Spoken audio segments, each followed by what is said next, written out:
Welcome to this Ielts listening practice test. Get a piece of paper and pen, and you can write down the answers as you do the test. At the end of the test we will go through all the answers. There are 40 questions. Let's start the test. First, listen to the instructions. You will hear a number of different recordings, and you will have to answer questions on what you hear. There will be time for you to read the instructions and questions, and you will have a chance to check your work. All the recordings will be played once only. The test is in 4 sections. At the end of the test, you will be given 10 minutes to transfer your answers to an answer sheet. Now turn to Part 1. Part 1. You will hear a man phoning the customer services manager of a hotel to get information about holding a conference there. First, you have some time to look at questions 1 to 5.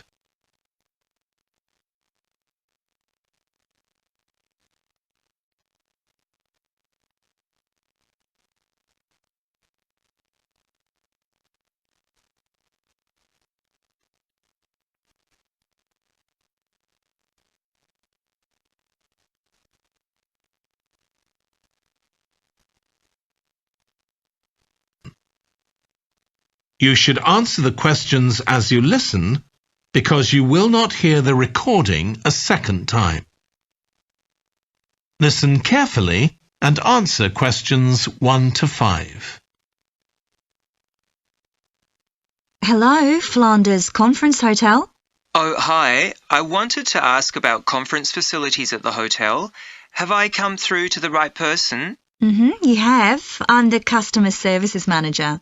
My name's Angela. So, how can I help you?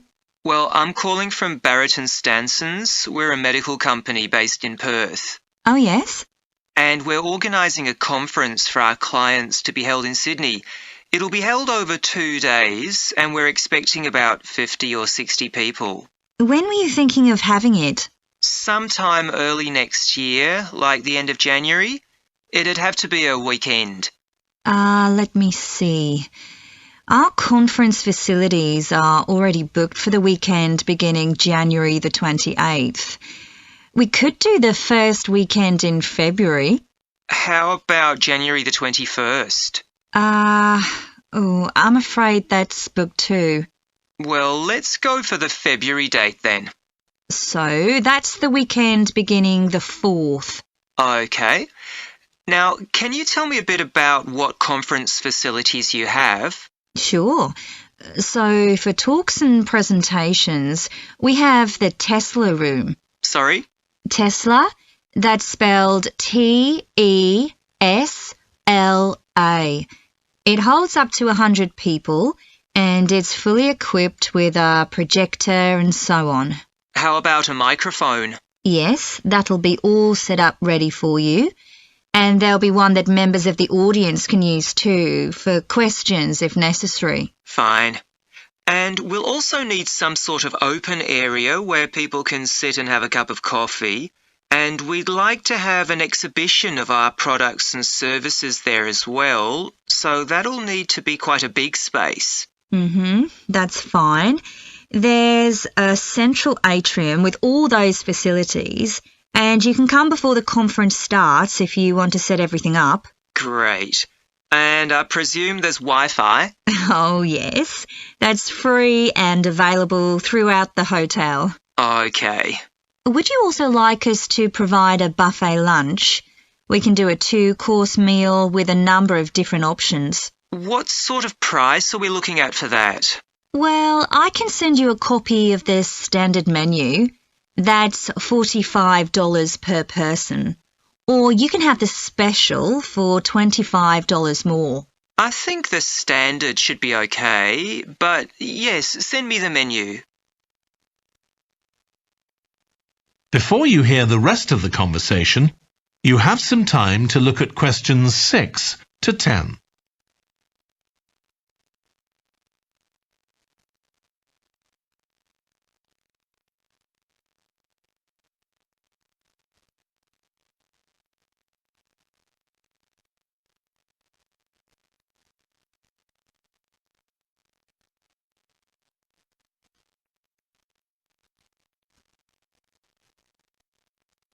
Now listen and answer questions 6 to 10. Now, we're also going to need accommodation on the Saturday night for some of the participants. I'm not sure how many, but probably about 25. So what do you charge for a room? Well, for conference attendees, we have a 25% reduction, so we can offer you rooms at $135. Normally, a standard room's $180. And does that include breakfast? Sure. And of course, guests can also make use of all the other facilities at the hotel. So we've got a spa where you can get massages and facials and so on.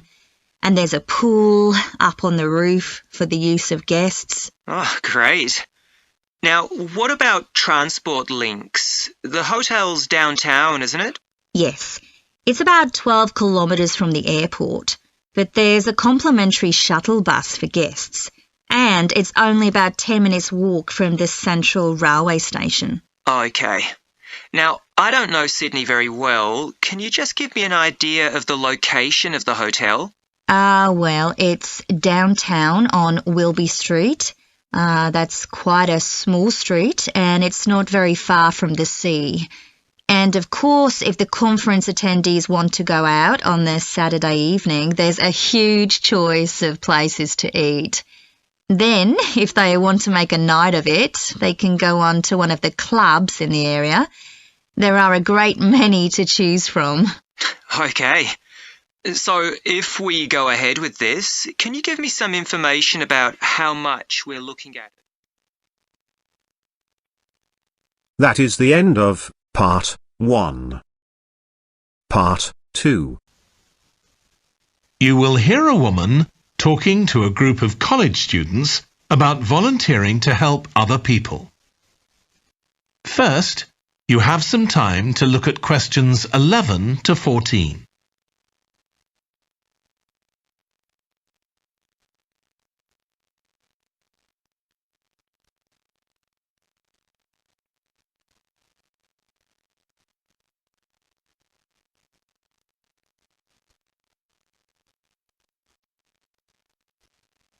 Now listen carefully and answer questions 11 to 14. Good morning. My name's Lucy Crittenden, and I'm the Director of Operations for an organisation that arranges volunteering in this part of the country. I'm hoping I can persuade one or two of you to become volunteers yourselves. Let me start by briefly explaining what we mean by volunteering. Volunteers are teenagers and adults who choose to spend some time unpaid helping other people in some way. Most volunteers devote 2 or 3 hours to this every week, while a few do much more. The people they help may have physical or behavioural difficulties, for example. Volunteers can do all sorts of things, depending on their own abilities and interests. If they're supporting a family that's struggling, for example, they may be able to give them tips on cooking, or recommend how to plan their budget, or how to shop sensibly on their income. They might even do some painting or wallpapering, perhaps alongside any members of the family who are able to do it. Or even do some babysitting, so that parents can go out for a while. The benefit from volunteering isn't only for the people being helped. Volunteers also gain from it. They're using their skills to cope with somebody's mental or physical ill health, and volunteering may be a valuable element of their CV when they're applying for jobs. Employers usually look favourably on someone who's given up time to help others. Significantly, most volunteers feel that what they're doing gives them a purpose in their lives. And in my opinion, they're lucky in that respect, as many people don't have that feeling. Before you hear the rest of the talk, you have some time to look at questions 15 to 20.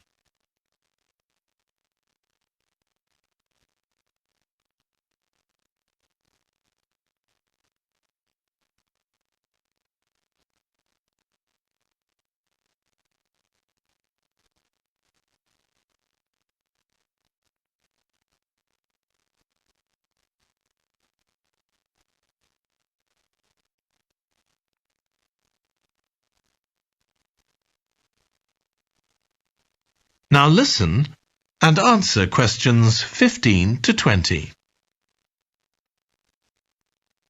Now I'd like to tell you what some of our volunteers have said about what they do, to give you an idea of the range of ways in which they can help people. Habib supports an elderly lady who's beginning to show signs of dementia. Once a week they, along with other elderly people, go to the local community centre where a group of people come in and sing. The songs take the listeners back to their youth, and for a little while they can forget the difficulties that they face now. Our volunteer Consuela is an amazing woman. She has difficulty walking herself, but she doesn't let that stop her. She helps a couple of people with similar difficulties who had almost stopped walking altogether. By using herself as an example, Consuela encourages them to walk more and more. Min visits a young man who lives alone and can't leave his home on his own, so he hardly ever saw anyone. But together they go out to the cinema or to see friends the young man hadn't been able to visit for a long time. Tanya visits an elderly woman once a week. When the woman found out that Tanya is a professional dressmaker, she got interested. Tanya showed her some soft toys she'd made, and the woman decided to try it herself. And now she really enjoys it and spends hours making toys. They're not perhaps up to Tanya's standard yet, but she gains a lot of pleasure from doing it. Alexei is a volunteer with a family that faces a number of difficulties. By calmly talking over possible solutions with family members, he's helping them to realise that they aren't helpless and that they can do something themselves to improve their situation.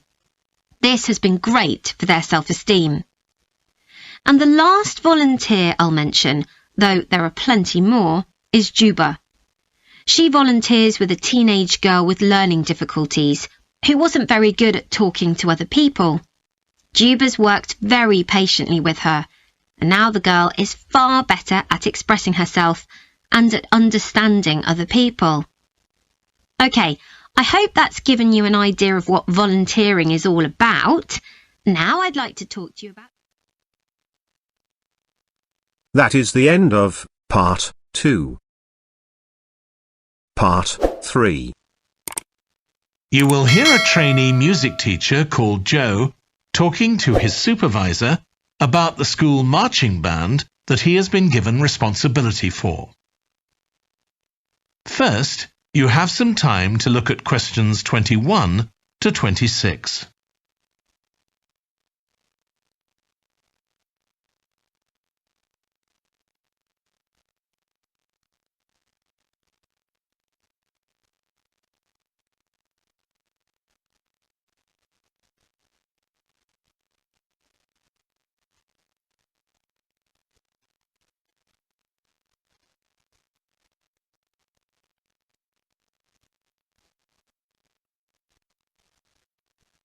Now listen carefully and answer questions 21 to 26.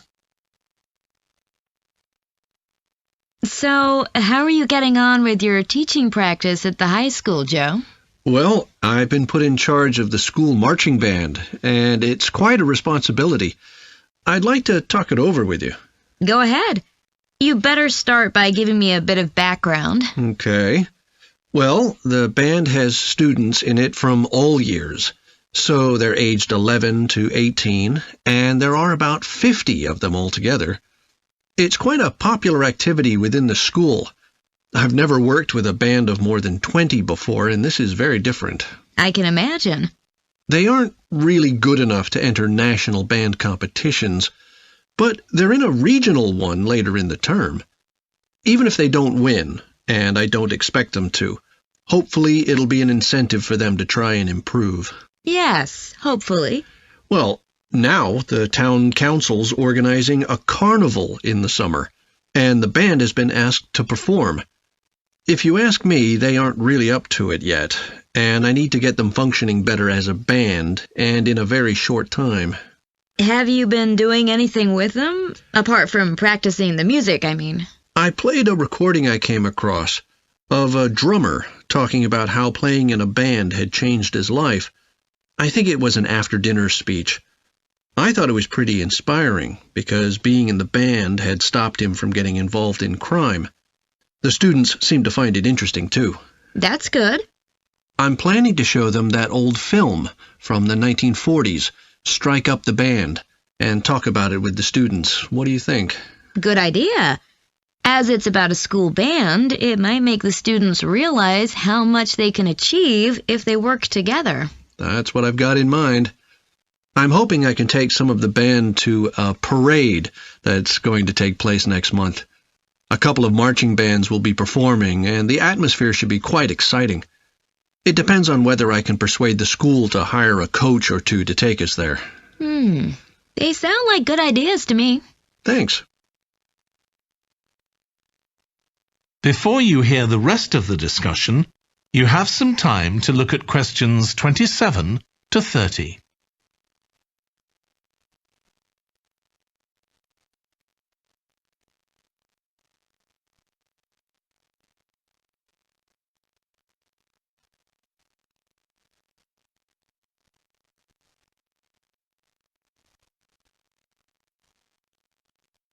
Now listen and answer questions 27 to 30. Can I tell you about a few people in the band who I'm finding it quite difficult to cope with? I'm sure you'll have some ideas about what I can do. Go ahead. There's a flautist who says she loves playing in the band. We rehearse twice a week after school, but she's hardly ever there. Then she looks for me the next day and gives me a very plausible reason. She says she had to help her mother, or she's been ill, but to be honest, I don't believe her. Oh dear. Any more students with difficulties? Plenty.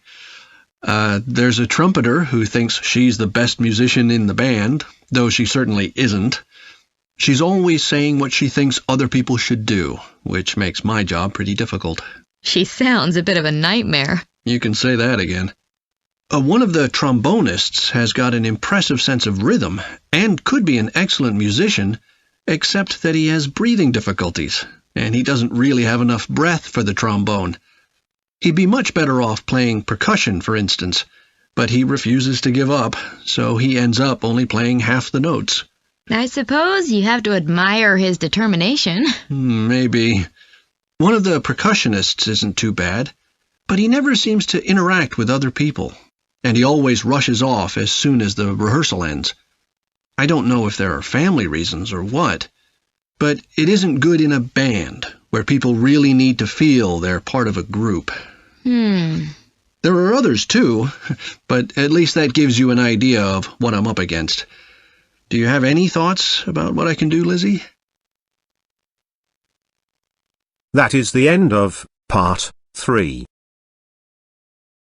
Part 4. You will hear a British University lecturer in music talking about concerts in an arts festival. First, you have some time to look at questions 31 to 40.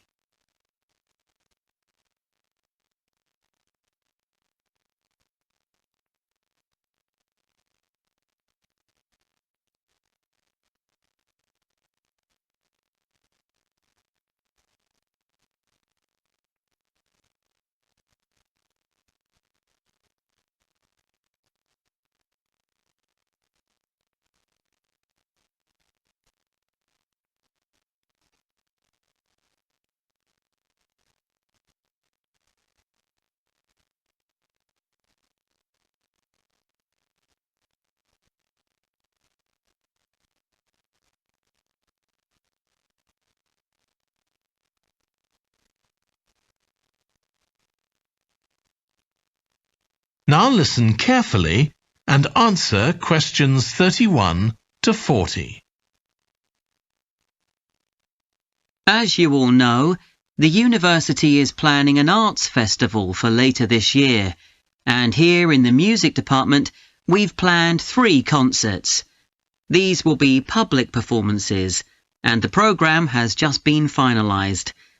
The theme of the festival is links between the UK and Australia, and this is reflected in the music. Each concert will feature both British and Australian composers.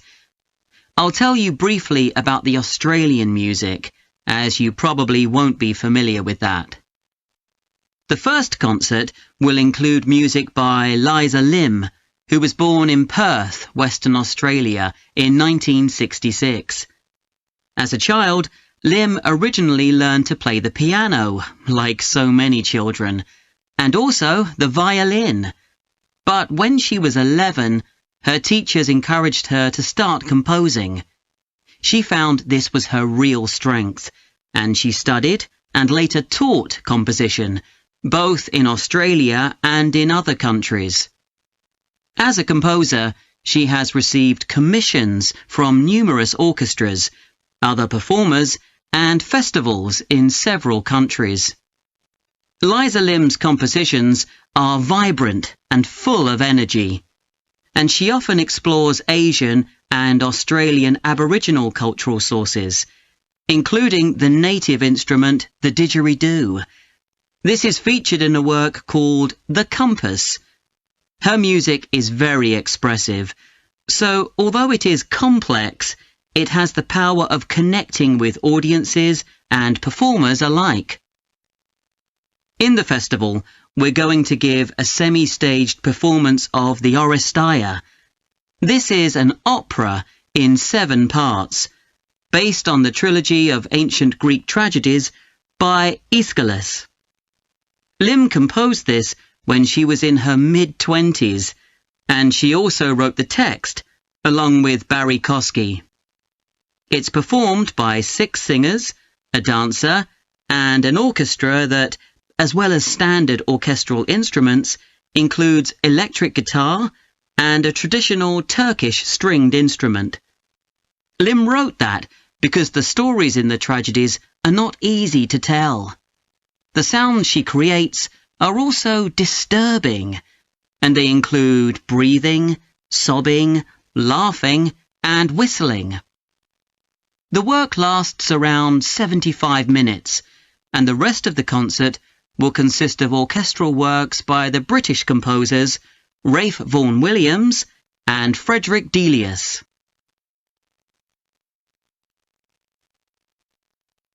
Moving on now to our second concert. This will begin with instrumental music by British composers Benjamin Britten and Judith Weir. After the interval, we'll go to Australia for a piece by Ross Edwards, The Tower of Remoteness.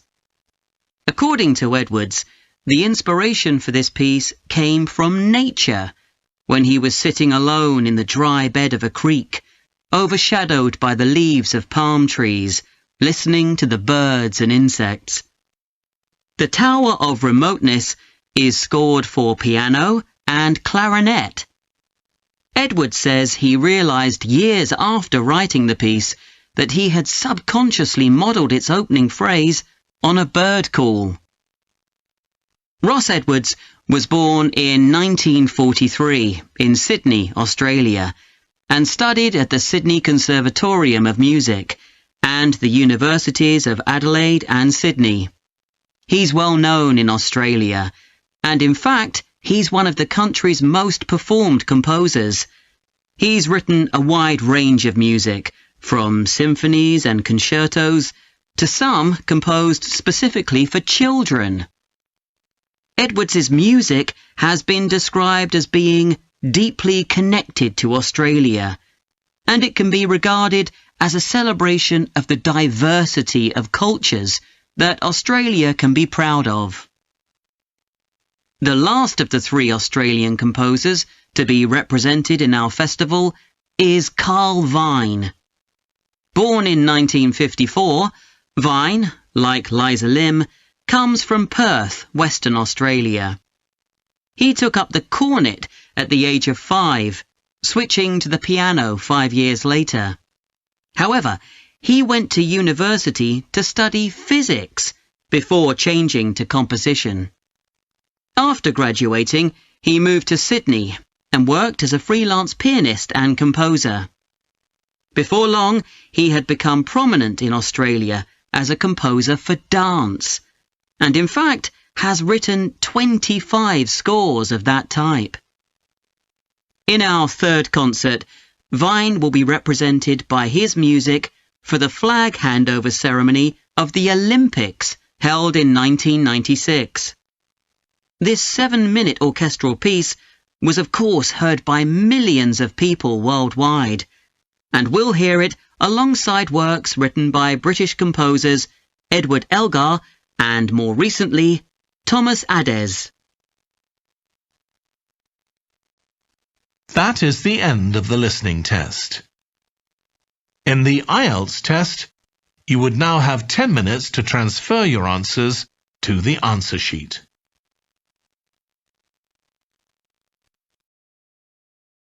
Here are the answers of the listening test.